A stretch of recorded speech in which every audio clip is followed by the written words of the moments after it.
রবিবার দুপুরে এইরকম নবরত্ন পোলাও যদি হয় তবে মন্দ হয় না। এই পোলাওটা দেখতে যতটা সুন্দর হয় খেতে ততটাই ভালো লাগে। তাহলে চলো শুরু করি।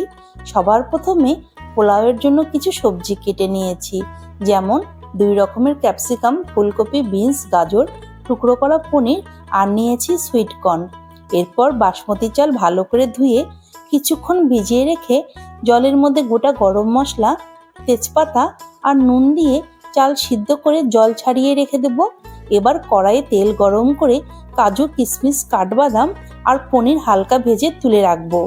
এখন এক এক করে গাজর, ফুলকপি, লাল সবুজ ক্যাপসিকাম, বিনস নরম করে ভেজে নিয়ে সুইট কর্ন দিয়ে একটু নেড়ে বাসমতি রাইস, ভেজে রাখা ড্রাই ফ্রুটস, পনির, স্বাদ মতো নুন, চিনি, গরম মশলার গুঁড়ো আর ঘি ছড়িয়ে দিয়ে খুব ভালো করে মিক্স করে নিলেই আমাদের নবরত্ন পোলাও একদম রেডি।